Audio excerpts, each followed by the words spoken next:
इमरान खान जड़ा है आखिर डील की तरफ आ गया। ये कर देगा खान, वो कर देगा खान, बात नहीं करेगा। और जनाब 6 दिन तो गलबात हो रही है और कम चल पे डील की तरफ। और खान में दस्या गया कि जनाब अगर तुसी KPK की सूरत हाल असम्बली बाज नहीं आएगी और जो जनाब एजुटेशन इतने बाहर तुसी अगर रवा रखोगे तो फिर भुल जाओ सारे खाते। बिस्मिल्लाहिर्रहमानिर्रहीम। पुराम तुहाडी गल दे नाल जी मैं जहांगीर मिनास ते अज तुहाडे नाल गलबात करांगे कि जनाब इमरान खान जड़ा है आखिर डील की तरफ आ गया।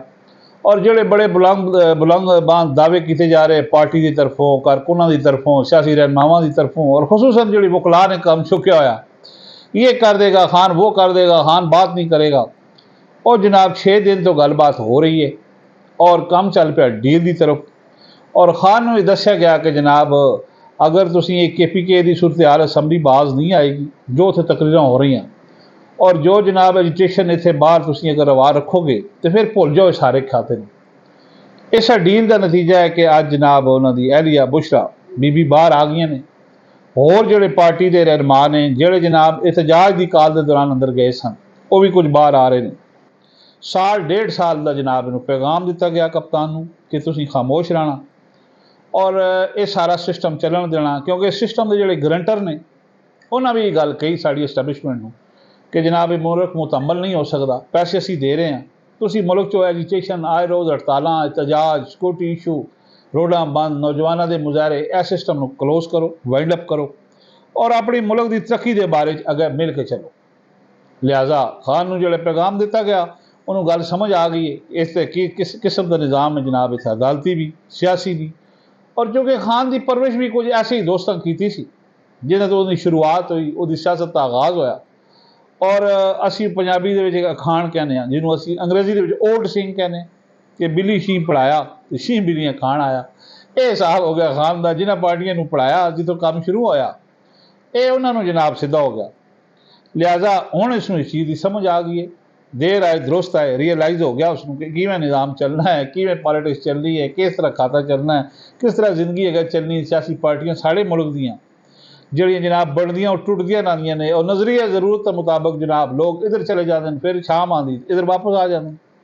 लिहाजा यह जनाब जो रौला पिया सी कि वकला तरीक चाह रही जी, एक काजी अपना जो यही अफरीदी साहब की तैनाती तो बाद वकला बाहर आ रहे हैं, वकला ये चाह रहे हैं। चंद साढ़े दोस्त ने यूट्यूब पर भी उन्होंने भी आग चुकी सी, कोई वकला बाहर नहीं आ रहे। 25 तो 30 करोड़ रुपये चाहिए छोटी जी जनाब तरीक चलाने 2 दिन। वकील तो किसी रोटी नहीं खवाते, रोटी टाइम चाह नहीं पिलाते, तो कौन अगे लगेगा, कौन गलबात करेगा। ये अहमद खान, लतीफ़ खोसा ये घरों वर्क फ्राम होम कर रहे, घरों बह के बयान दे छड़ते, लोग समझते हैं ओहो जी बाहर आ रहे हैं, ये कर रहे हैं, वो कर रहे हैं। कोई जनाब वकील बाइकाट नहीं करेगा सुप्रीम कोर्ट का, उन्होंने पता बाइकाट करेंगे 1 हफ्ता तो किराए का मकान है तो किराया कौन देगा, तो बच्चे की रोटी तो स्कूलों की फीस तो बिल कौन दे। लिहाजा सारिया गल्लां ने। और यही अफरीदी का हलफ हो रहा, बड़ा पढ़ा लिखा आदमी है। एक तो तिना चीज़ों के प्रोफाइल कोई एडा बड़ा फर्क कोई ना सी।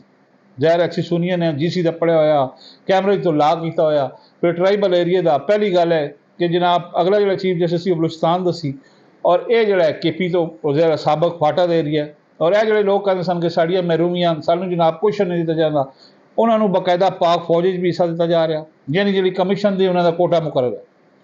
और जनाब उन्होंने चीफ जस्टिस पहला बलूचिस्तान तो सी, हुण जनाब KPK का फाटा था।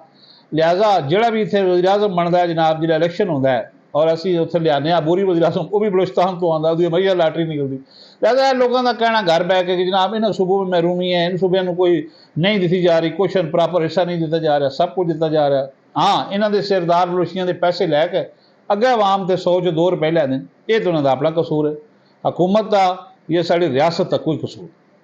लिहाजा यह जनाब जरा बड़ी अग चुकी सी कुछ दोस्तों ने कि चीफ जस्टिस यही अफरीदी तो बाद जजा का ग्रुप बन जाएगा, जज घर चले जाएंगे, अस्तीफे दे जाएंगे, वकला रोडा तो आ जाएंगे। कोई कुछ भी नहीं होया जनाब, बिल्कुल अपना घर फिक्की चाह पी रहे हैं, वकील भी जज भी इस तनख्वाह तक काम करेंगे। कोई जनाब ना करें। मंसूर अली शाह जा रहा, वो उमरे तो जा रहे सी, लोगों के बाहर जा रहे हैं, बाहर जा रहे हैं, वो खुदा दे बंदे कोई उसकी तफ्तीश तो कर लो, उसको पता तो कर लो कितने जा रहे हैं। एक तो साढ़े सुप्रीम कोर्ट के यूट्यूब पर भी जज बाथरूम जाता तो कहते अहम मामला पे चले गए, अहम बातचीत के लिए चले गए। लिहाजा ये जी रूमर ने इससे तक कोई कान घट करने चाहिए ने और हकीकत की गल करनी चाहिए। लिहाजा वो जनाब उमरे तो गए ने, मुनीर साहब काम करेंगे, बेंच बन रहे हैं, एनी कोर्ट इलादा बेंच बनेगा, ये जनाब समूह तरीके नाल निज़ाम चलेगा। ज़ाहिर है इस मुल्क चो हड़तालां, कल्चर, मार कुटाई, रोडा बंद, ए बच्चों दी तफरके, ए जनाब स्टूडेंट यूनियन दे भेड़, इन्हां ते काबू पेगा, एक पोलिटिकल फजा बेहतरीन होएगी तो मुल्क तरक्की करेगा, इन्वेस्टर भी आएगा, बैरूनी दुनिया भी तुहाडे नाल चलेगी। तो जी इत्थे जनाब ये सुबह चूहा बिल्ली का खेल चलता रहे और कोई निज़ाम बिल्कुल हर बंदा उठ के तुम रोक दे तो फिर रियासत मजबूर हो जाएगी इकदाम उठाने से। और रियासत में मेरा ख्याल है इकदाम उठाना चाहिए मुल्क की बेहतरी वास्ते, मुल्क की बैटरमेंट वास्ते, क्योंकि ये वतन है, ये मुल्क है, ये मिट्टी है, तो असी भी हाँ, नहीं है फिर असी भी नहीं। ਇਹ ਤੁਹਾਡੇ ਨਾਲ ਗੱਲਬਾਤ ਕਰਨੀ ਸੀ। ਸਾਡੇ ਚੈਨਲ M2M ਨੂੰ ਅਗਰ ਤੁਸੀਂ ਹੁਣ ਤੱਕ ਸਬਸਕ੍ਰਾਈਬ ਕੀ ਨਹੀਂ ਕੀਤਾ ਤਾਂ ਕਰ ਦਿਓ, ਇਹਦਾ ਟੈਲੀ ਦਾ ਬਟਨ ਵੀ ਦਬਾਓ ਤਾਂ ਕਿ ਤੁਹਾਨੂੰ ਨਈ ਵੀਡੀਓ ਮਿਲਦੀ ਰਹੇ। ਔਰ ਮੈਨੂੰ ਦਿਓ ਇਜਾਜ਼ਤ, ਅੱਲਾ ਆਪ ਸੁਣਾ।